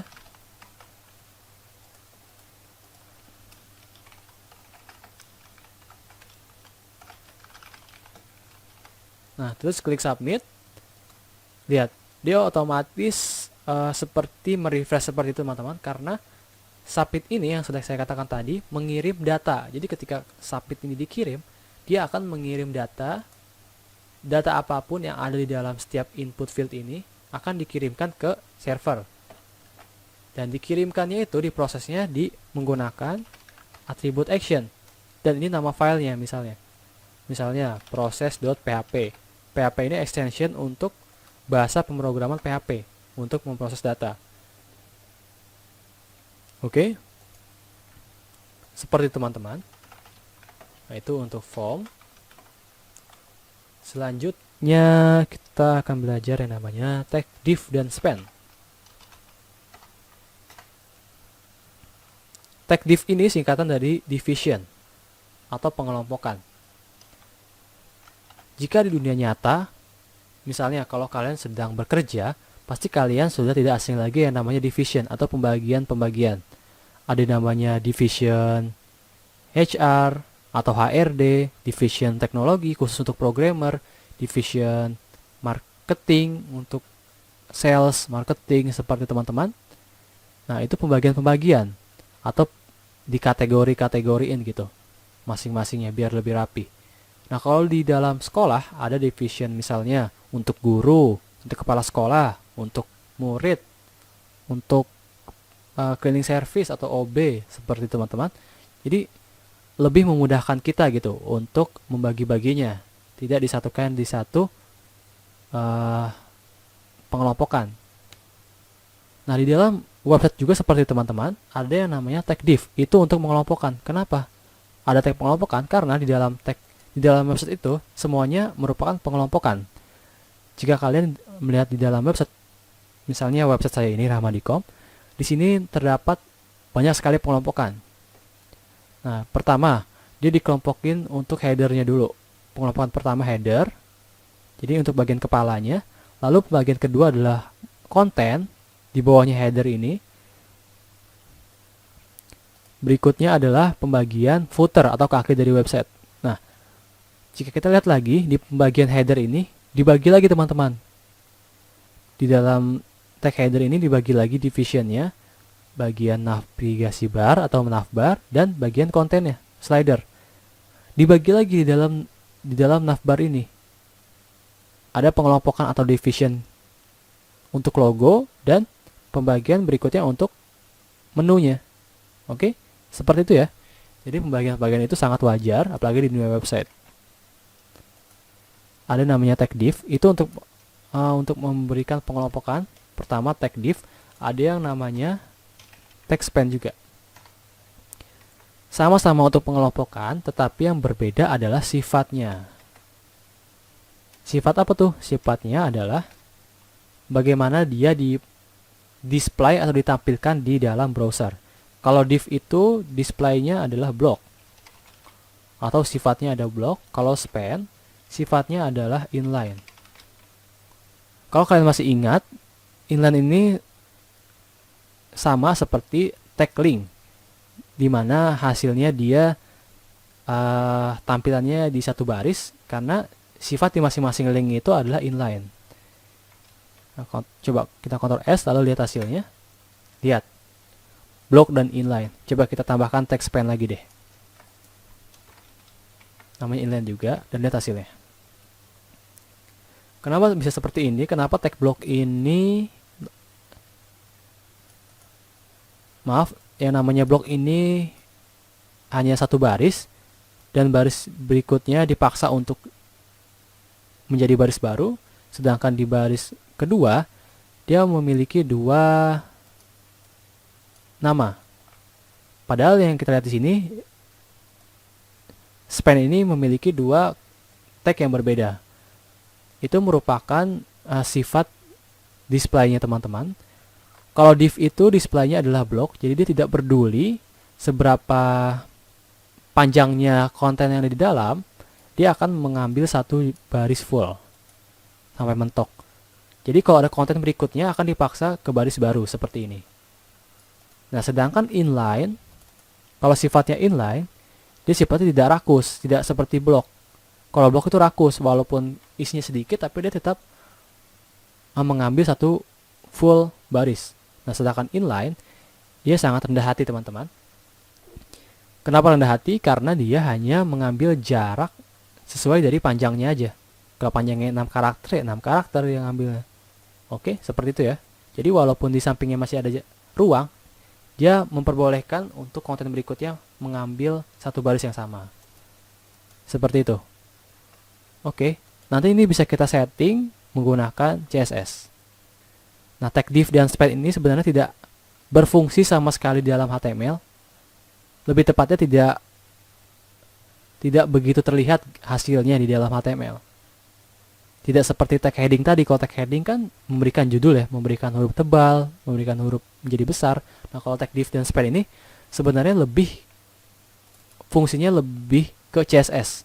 Kalau sudah kita pautkan ke CSS, tag div ini akan lebih berguna.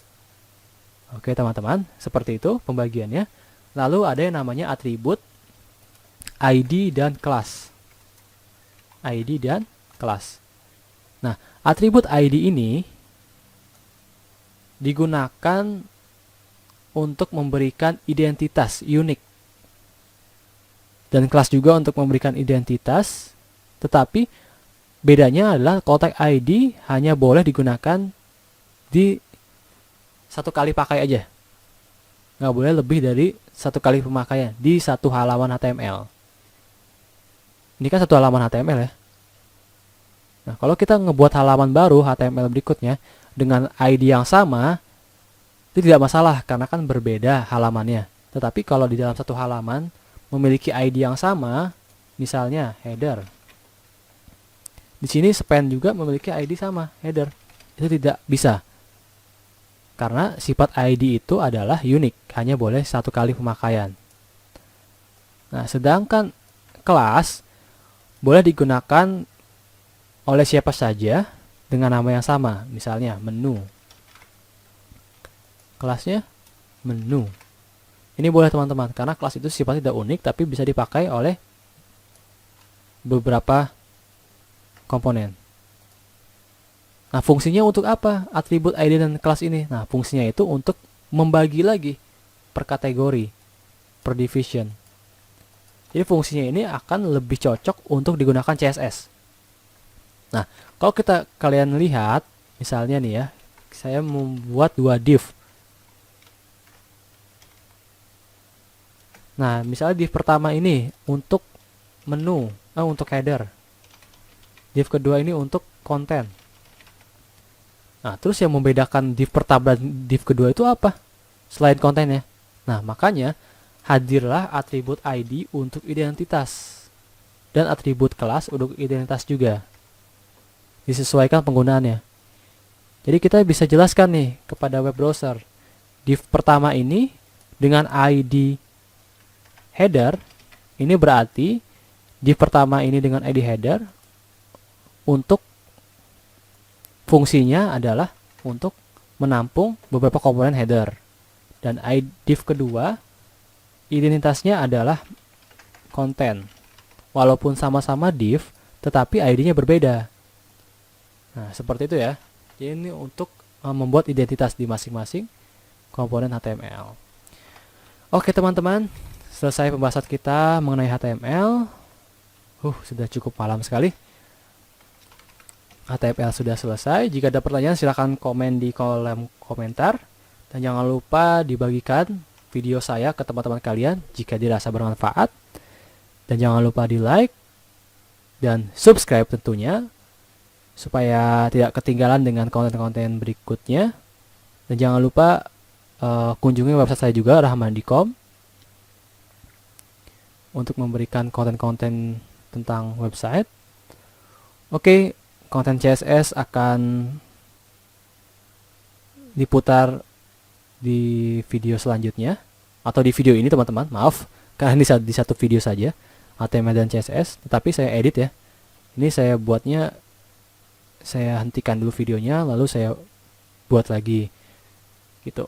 Oke, terima kasih teman-teman atas waktunya. Saya mau tidur dulu karena saya kurang istirahat nih. Udah jam 1 juga. Oke teman-teman, terima kasih atas waktunya. Assalamualaikum warahmatullahi wabarakatuh.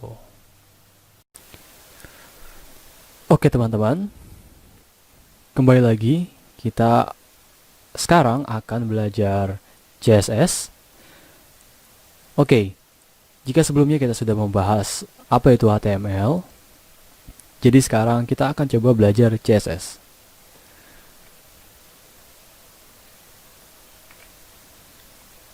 Ini bisa kita hapus dulu ya. Nah, apa sih CSS itu? CSS itu fungsinya adalah untuk menghiasi. Oke teman-teman, CSS kepanjangannya adalah Cascading Style Sheet. Oke, fungsinya adalah untuk menghiasi komponen-komponen atau struktur-struktur yang ada di dalam HTML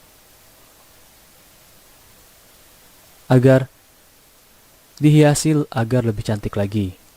Oke teman-teman, singkatnya kalau yang biasa saya ajarkan ke murid-murid saya, CSS adalah fungsinya untuk menghiasi.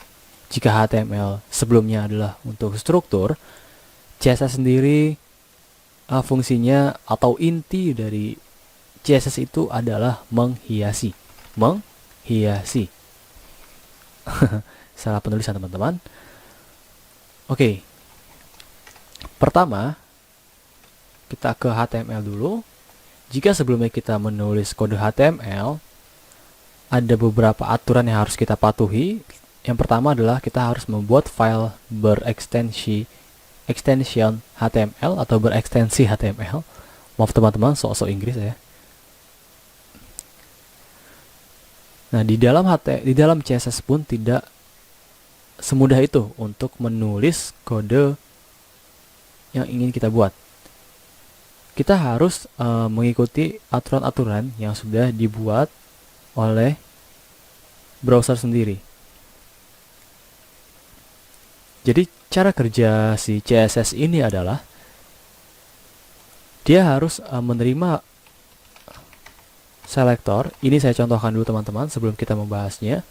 Misalnya saya memiliki elemen H1 atau tag H1 dalam body dengan nama saya. Ctrl S, lalu saya reload. Defaultnya dari browser nama akan di-set menjadi hitam. Nah, kalau saya ingin merubah menjadi putih, misalnya saya mau ubah menjadi merah, berarti itu udah masuk ke menghiasi ya. Nah, kalau menghiasi berarti kita harus membuka tekstilenya dulu, lalu kita select atau kita pilih apa yang mau kita style. Saya pilih tag H1, lalu nama, lalu jenis stylenya apa? Oke, jenis stylenya tadi apa? Warna berarti color. Warnanya apa? Warnanya adalah merah. Oke, setelah itu kita Ctrl S, lalu kita lihat dia akan berubah warna menjadi merah. Oke teman-teman, itu powerfulnya CSS. Jadi kita harus membuat cara untuk memasukkan kode CSS-nya dulu. Oke, sekarang saya masukkan kode CSS di dalam tag head yang sebagai informasi tambahan mengenai website.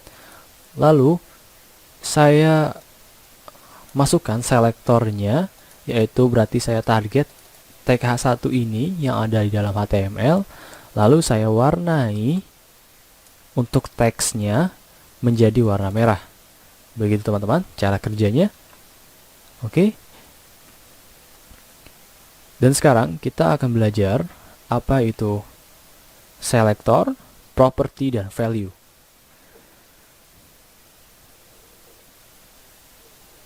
Oke teman-teman, jadi yang pertama adalah selektor.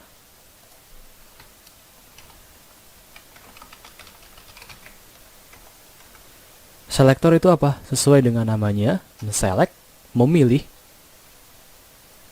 Jadi, yang pertama kita harus lakukan untuk menghiasi suatu elemen atau suatu tag yang ada di dalam HTML, kita harus memilihnya untuk pertama kali. Jika kita ingin mewarnai tembok misalnya, apa yang pertama kali kita harus lakukan? Tentunya kita harus memilih. Oke? Kita harus memilih tembok itu, lalu kita cat. Begitupun CSS teman-teman, seperti di kehidupan nyata sebenarnya, kita harus memilihnya dulu, yaitu dengan cara Jika di dalam CSS dia memiliki aturan sendiri, yaitu selector. Selector itu adalah tempat kita untuk memilih. Oke, selektornya di sini adalah H1 teman-teman. H1 itu berarti mengarah ke tag H1 yang ada dalam HTML. Berarti saya memilih tag H1 yang ada dalam HTML, di set warnanya menjadi merah. Berarti tag H1 ini akan menjadi warna merah. Tidak peduli dalamnya ada beberapa huruf atau beberapa kalimat.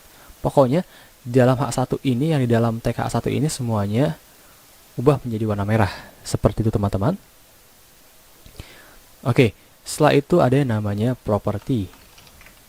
Property ini apa lagi? Property ini nilai atau style apa yang mau kita masukkan. Jika yang pertama yang harus kita lakukan adalah memilih elemen apa yang mau kita style, selanjutnya adalah property. Property itu adalah yang tadi saya sebutkan, mau di style apa. Oke, kalau mau di style warna berarti masukkan keywordnya atau kata kuncinya adalah warna, color dengan bahasa Inggris. Lalu dimasukkan titik 2 untuk mengoper nilainya. Jika di HTML adalah kita menggunakan sama dengan, lalu tanda kutip 2. Kalau di CSS cukup menggunakan titik 2 lalu nama nilainya. Oke, yang berikutnya adalah value teman-teman. Value ini adalah berhubungan dengan property. Jika di color ini adalah sebuah property, berarti red ini adalah sebuah, betul sekali, sebuah value. Value ini berhubungan dengan property teman-teman. Kalau propertinya itu adalah warna, berarti value-nya itu adalah berupa nilai-nilai warna. Nah, di dalam HTML teman-teman, properti warna itu terdapat 4 jenis. Yang pertama adalah keyword, yang kedua adalah RGB, yang kedua heksadesimal aja dulu. Heksadesimal. Yang berikutnya adalah RGB A atau RGB. Yang keempat adalah HSL A atau HSL. Nah, di dalam CSS sendiri untuk warna saja dia memiliki 4 aturan. Oke, silakan kalian mau memilih yang mana. Ada opsi pertama yaitu menggunakan keyword, ini kok keyword. Keyword artinya adalah kata kunci.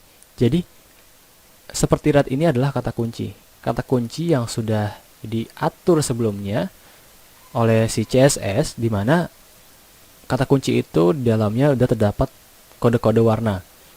Jika saya masukkan dengan bahasa Inggris ya, kalau saya masukkan red berarti dia akan disetting menjadi warna merah yang menggunakan kata kunci. Sejauh ini sudah ada 400-an lebih teman-teman untuk kata kuncinya dengan bahasa Inggris. Kalau kita mau ubah menjadi warna merah kehitaman, ubah menjadi namanya marun, lalu untuk R maka dia akan mudah. Kalau mau kita ubah menjadi warna aqua, nah teman-teman, Ctrl S lalu kita lihat Ctrl R, dia akan berubah menjadi warna aqua. Seperti itu. Itu untuk keyword, kata kunci. Oke, dengan bahasa Inggris ya. Nah, habis itu heksadesimal. Heksadesimal adalah nilai yang diawali dengan tanda pagar yang memiliki nilai 0 sampai 6 dan memiliki huruf A sampai F kalau tidak salah ya. Nah, heksadesimal ini seperti apa? Heksadesimal ini nilai hex yang biasa kalian dapatkan, misalnya kalau di Photoshop itu ada nilai hex.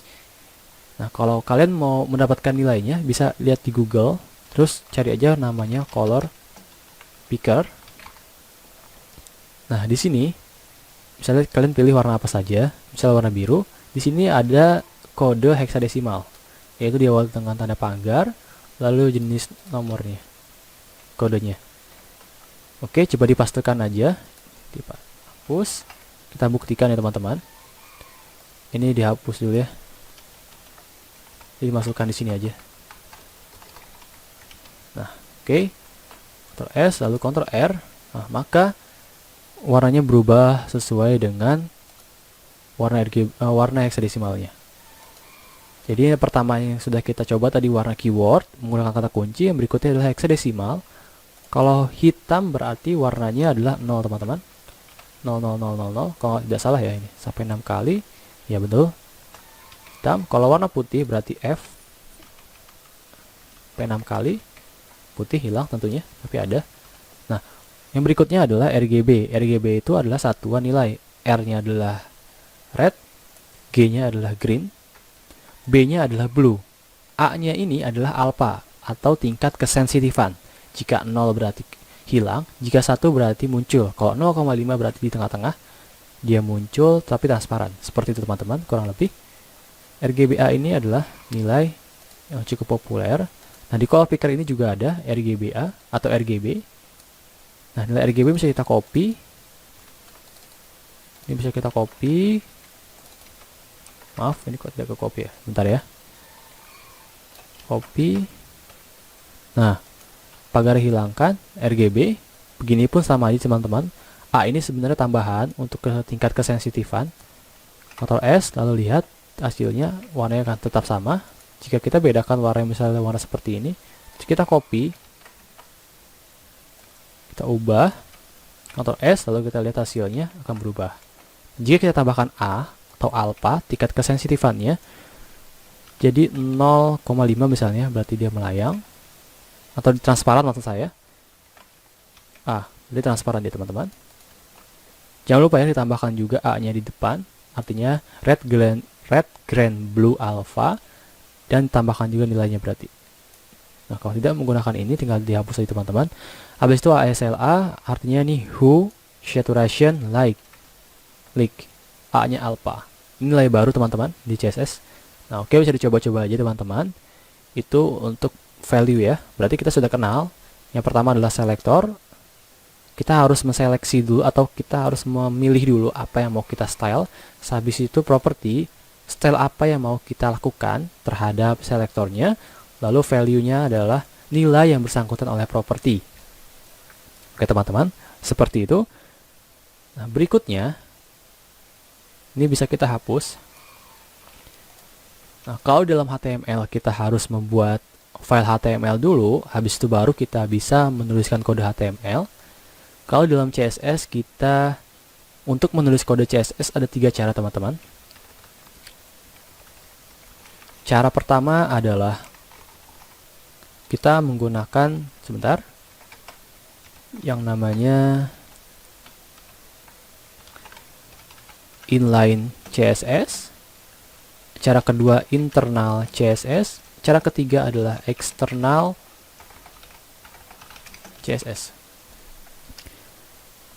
Inline CSS, cara bagaimana kita menuliskan kode CSS di dalam tag HTML.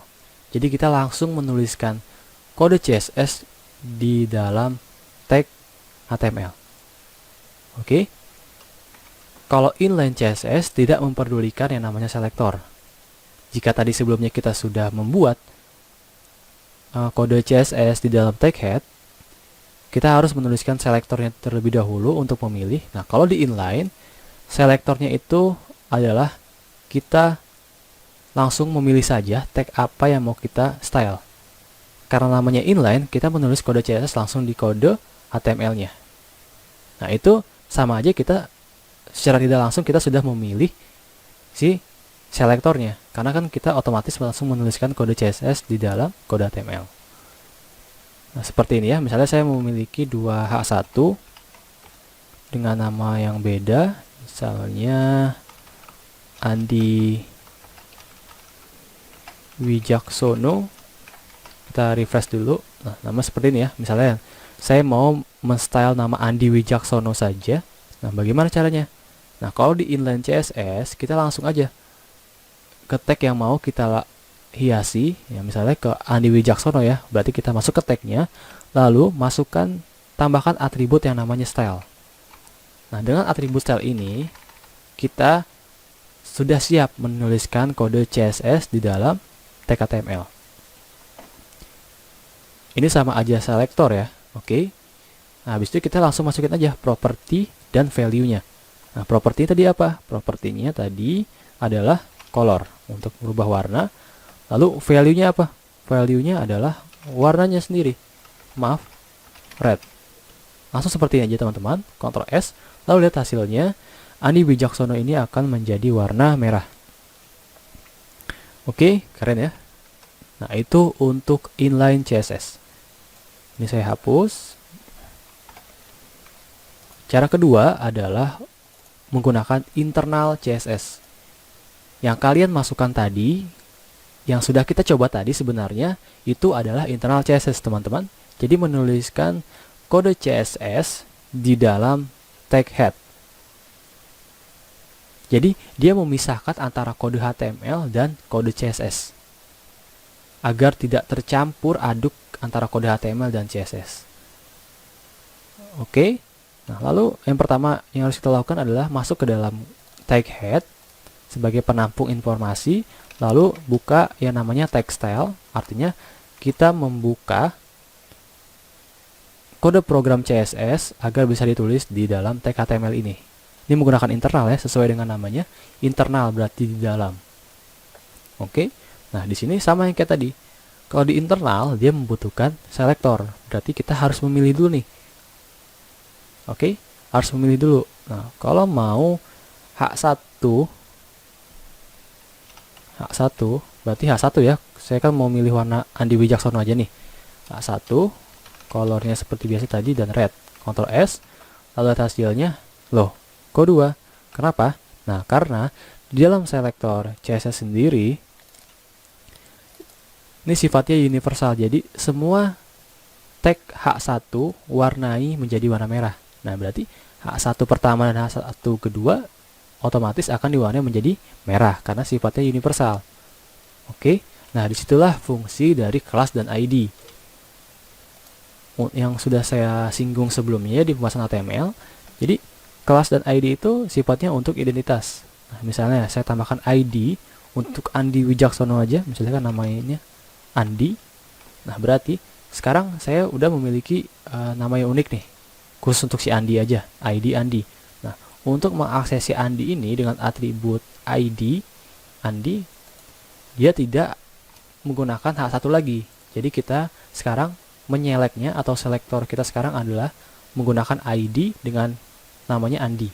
Nah, untuk menselek ID yaitu harus menggunakan tanda pagar, lalu dilanjutkan dengan nama ID-nya, berarti Andi. Berbeda ya dengan nama tag. Kalau dengan nama tag kita cukup masukkan namanya aja tanpa kurung buka dan kurung tutup. Itu udah bawaan dari si CSS-nya. Nah, kalau untuk ID kita menggunakan tanda pagar lalu dilanjutkan dengan nama ID-nya. Seperti biasa kita buka tutup kurung kurawal lalu dibelah dua seperti ini teman-teman, jangan lupa. Nah, lalu tambahkan. Misalnya warnanya mau jadi biru ya. Color blue.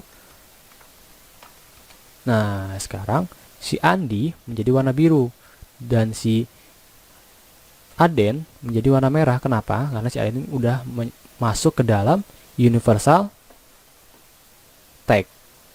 Jadi misalnya saya menggunakan tag H1 sebanyak-banyaknya, otomatis H1 ini akan menjadi warna merah semua, kecuali si Andi. Karena Andi sudah memiliki nama yang unik dan sudah di-set juga di atas. Kalau si Andi belum di-set, bisa saya hapus, otomatis si Andi akan mengikuti dari bawaannya. Jadi akan menurun. Oh, seperti itu ya. Walaupun dia sudah memiliki ID, tapi ID tidak dipakai, sama aja bohong. Oke teman-teman, itu cara menyeleknya untuk ID. Itu untuk internal ya. Sekalian kita belajar untuk menyelek ID. Nah, untuk eksternal sendiri sesuai dengan namanya, berarti dia keluar, artinya kita benar-benar memisahkan antara file HTML dan file CSS.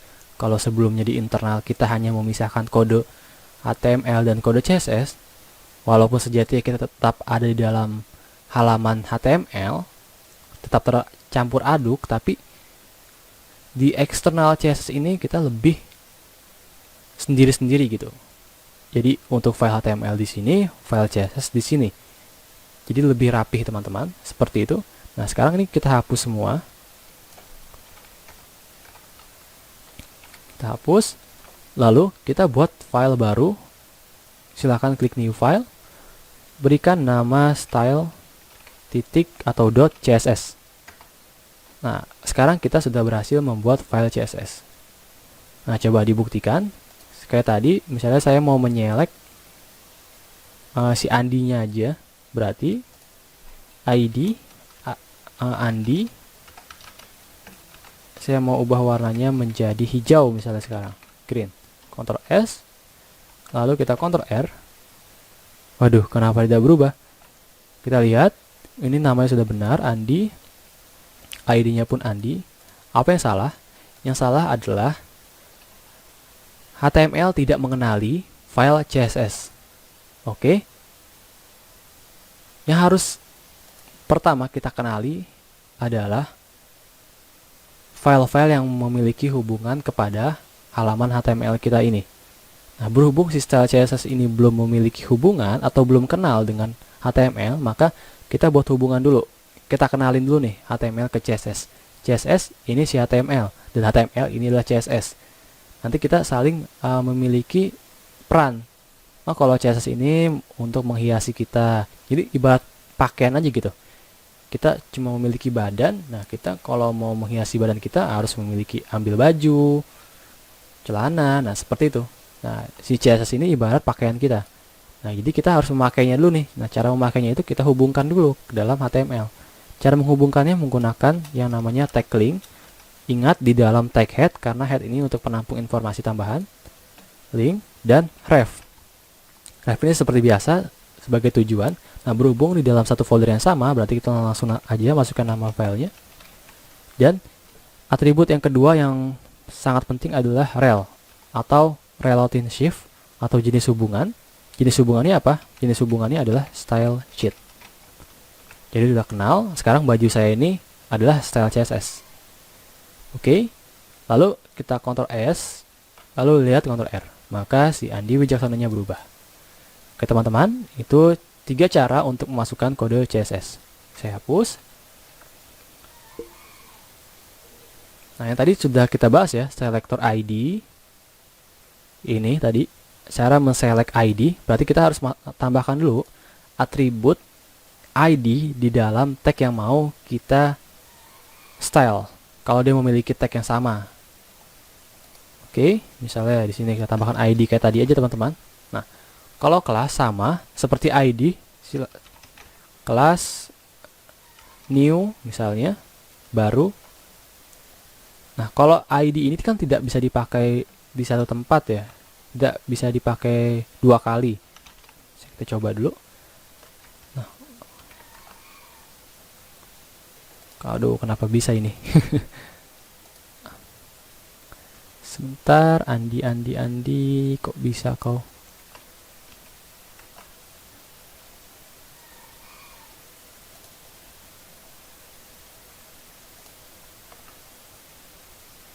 Oke, ternyata bisa teman-teman. Itu mungkin ID itu lebih ke JavaScript ya.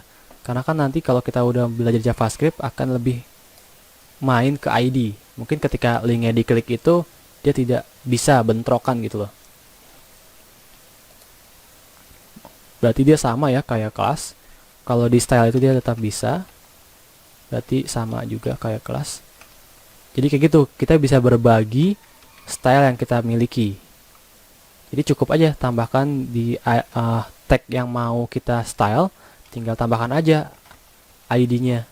Jika salah satu elemen mau memiliki atribut, memiliki style yang kita punya. Kayak gitu ya. Oke. Berikutnya adalah, ini kita hapus dulu, sisakan satu saja. Nah, DML, ada Rahmandi. Nah, sekarang, ini saya close dulu. Nah, sekarang kita akan belajar mengenai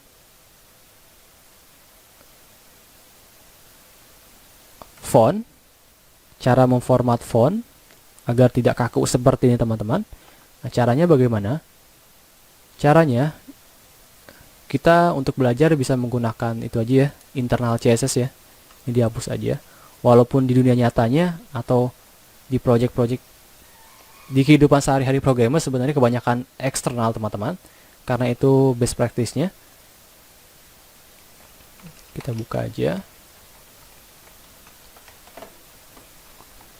Nah, sekarang kita select dulu H1-nya. Nah, habis itu kita masukkan font family. Nah, di sini ada beberapa jenis font. Font family ini artinya kita men-set H1 ini jenis fontnya apa. Oke. Kita silakan ke Google Font teman-teman.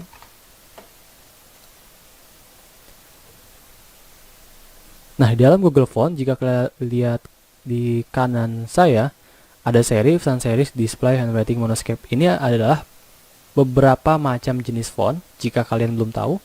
Nah, font pertama adalah serif, artinya dia memiliki siku di setiap sudutnya. Oke, bisa kalian lihat dia memiliki kaki di setiap sudutnya. Lihat di setiap sudutnya. Itu serif, artinya dari bahasa Latin kalau tidak salah teman-teman. Dan sans serif artinya tidak memiliki kaki. Nah, lihat kata-katanya sangat bersih, di setiap sudutnya tidak ada kaki-kakinya. Itu artinya sans serif. Dan display itu artinya yang lebih menonjol. Nah, lebih menonjol, yang memiliki ciri khas. Dan untuk handwriting itu adalah teks kata, font kata. Font tulisan tangan. Artinya tulisan tangan sesuai dengan namanya, handwriting. Dan monoscape adalah font yang lebih ke pixel gitu teman-teman, kayak mau hacking lebih ke situ. Nah, ini disesuaikan aja. Oke, itu beberapa jenis font teman-teman. Nah, misalnya saya mau gunain Arial.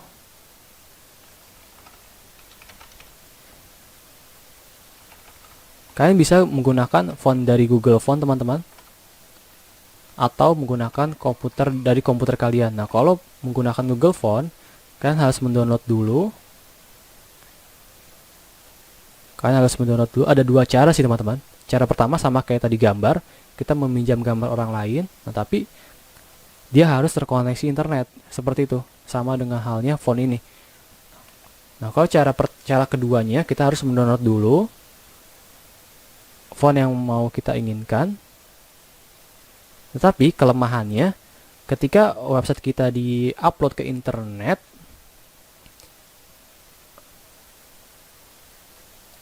kita menggunakan font yang kita tulis di sini, misalnya Arial. Seperti ini ya, Arial. Nah, jika di komputer yang mengakses website kita itu tidak memiliki Arial, otomatis yang diakses bukan Arial, tetapi defaultnya dari browser tertentu. Kalau dari browser Google Chrome, saya tidak tahu ya defaultnya apa. Misalnya kalau dari Google Chrome itu defaultnya misalnya monoscape. Nah, dia akan otomatis kalau setelah cari Arial itu nggak ada di komputer yang diakses, maka monoscape akan menjadi fontnya. Seperti itu.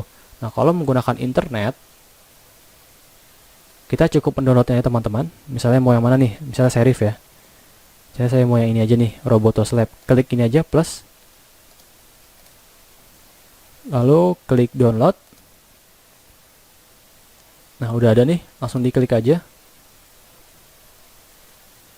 Nah, di sini ada banyak lagi teman-teman, Roboto Bold. Saya yang regular aja. Diinstal. Nah, berarti di komputer saya kan udah ada Roboto Slab ya. Roboto Slab. Roboto. Seperti ini. Roboto Slab. Oke, penulisannya salah. Roboto Slab. Kalau dua kata dia menggunakan tanda seperti ini teman-teman ya. Nah, lalu kita lihat. Belum juga. Tambahkan serif. Oke, tadi kan kita download ya. Nah, cara keduanya kalau tidak bisa, kita bisa langsung aja di input nih importnya, kita masuk ke import. Nah, lalu masukkan ini, di copy, lalu masukkan ke style CSS-nya, ke stylenya. Nah, lalu di copy di dalam, dipaste di dalam, lalu masukkan font family-nya. Nah, seperti ini, lalu lihat hasilnya, dia akan berubah. Oke, seperti itu teman-teman untuk mereset fontnya. Dan berikutnya adalah untuk membuat ukurannya, yaitu dengan nama font size. Font size-nya bisa menggunakan satuan pixel, 25 pixel misalnya. Kecil, kita besarkan misalnya 45 pixel, 5 pixel. Seperti ini teman-teman.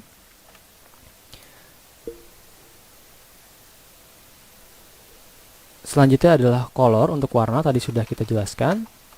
Misalnya saya mau warna pink boy.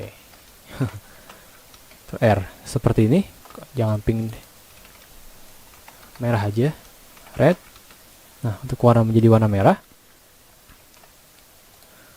Oke, itu untuk font teman-teman.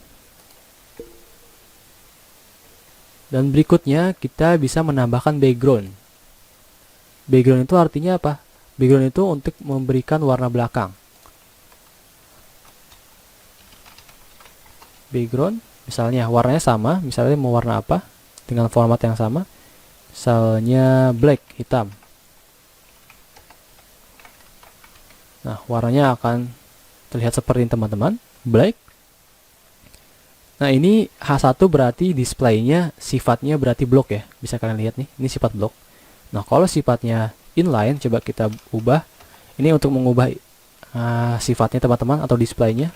Nah, kita ubah menjadi inline. Otomatis kalau inline ini dia akan sepanjang karakternya aja. Ctrl R. Nah, lihat. Jadi tidak rakus. Jadi kalau ada konten di sampingnya, di bawahnya dia akan otomatis ke samping. Berbeda dengan display box tadi. Jadi dia ngambil terus walaupun di sini kosong, dia serakah. Seperti itu ya. Oke, selanjutnya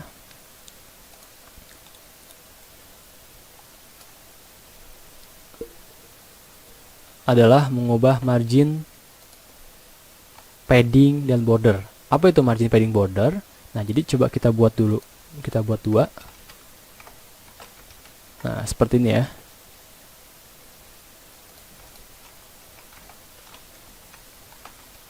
Nah, jadi margin itu adalah yang kita lihat ini adalah box ya teman-teman, box model atau konten. Ini anggap aja konten. Jadi konten ini memiliki jarak ke atas dan pokoknya jarak di sekelilingnya, atas, kiri, bawah, dan kanan. Nah, jarak dari konten keluar diistilahkan dengan margin. Oke, nah coba kita buktikan. Misalnya marginnya adalah sekitar 15 atau 20 pixel. Save dan lihat. Kurang 50 pixel. Nah, lihat teman-teman, dia ada jaraknya. Jadi atas, kiri, bawah, kanan semuanya sama sebesar 50 pixel. Oke. Nah, setelah itu ada yang namanya border. Nah, border ini apa? Border ini yang jadi pembatas antara margin, jarak konten keluar, dan jarak konten ke dalam. Jarak konten ke dalam adalah padding. Itu belum kita bahas teman-teman, kita bahas border dulu.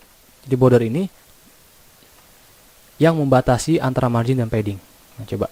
Border membutuhkan 3 value, yaitu pertama adalah satuannya beberapa tebal, habis itu ketebalannya mau solid atau tidak. Ini biasanya solid teman-teman. Lalu warnanya, mau warna apa? Misalnya mau warna hijau ya, misalnya untuk melihat green, lalu Ctrl R.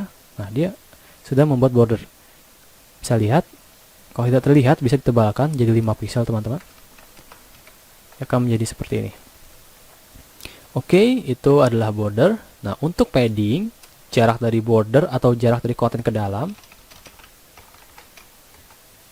Kita bisa lihat ya, di sini namanya dempet banget sama border. Nah, kalau kita menggunakan padding, misalnya paddingnya 20 pixel. Nah, lihat apa yang terjadi, dia memiliki jarak jadinya. Jadi dari nama alien ini, dia membuat jarak sekitar 20 pixel ke border. Jadi tidak terlalu mepet. Oke teman-teman, seperti itu. Nah, lalu coba sekarang kita buat link yang sudah kita pelajari sebelumnya. Misalnya link ke Google ya. Google atau ke website saya deh. Google terus. Website saya.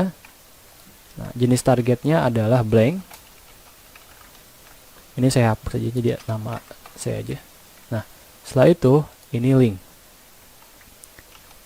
Klik Rahmandi.com atau gini aja, website saya aja. Website saya. Ctrl S, lalu lihat Ctrl R. Nah, hasilnya seperti ini teman-teman ya. Nah, misalnya saya ingin mereset, ini saya kecilkan dulu. Nah, saya mau mengubah format link ini, format default dari si HTML. Saya mau ubah, saya hiasi menggunakan si CSS. Cara ngeresetnya bagaimana? Kita select dulu linknya, lalu kita ubah warnanya. Misalnya mau menjadi warna hitam, Nah, dia sekarang sudah menjadi warna hitam teman-teman. Dan garis bawah ini bisa kita hilangkan menggunakan yang namanya text decoration. Text decoration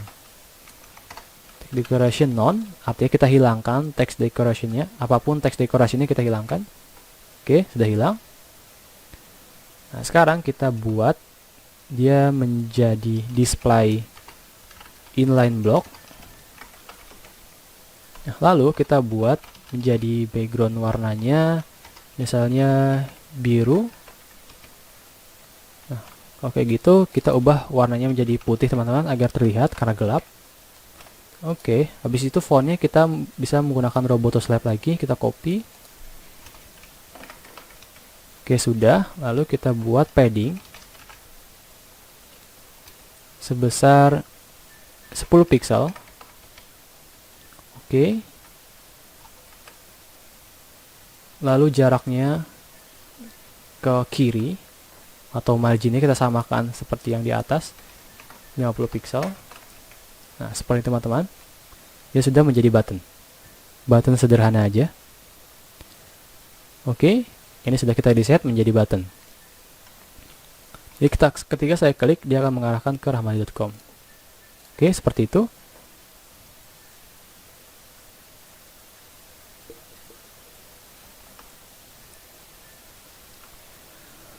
Oke teman-teman, mungkin sampai di situ dulu untuk CSS-nya. Jadi pembahasan CSS kita sudah selesai ya. Jadi jangan lupa untuk ditonton videonya. Oh iya, udah ditonton ya. Oke, thank you teman-teman. Jangan lupa dibagikan ke teman-teman kalian. Dan ini benar-benar kalian bayar dengan ditonton aja deh. Karena saya benar-benar menghabiskan waktu saya nih. Korbankan demi kalian. Selesai jam 4 dari jam 12 malam. Keren ya? Oke teman-teman, thank you sudah menonton. Semoga bermanfaat. Jangan lupa like, komen, dan subscribe. Dan yang terpenting jangan lupa dibagikan. Dan komen mau apa lagi konten-kontennya. Oke. Semangat belajarnya dan sampai jumpa. Assalamualaikum warahmatullahi wabarakatuh.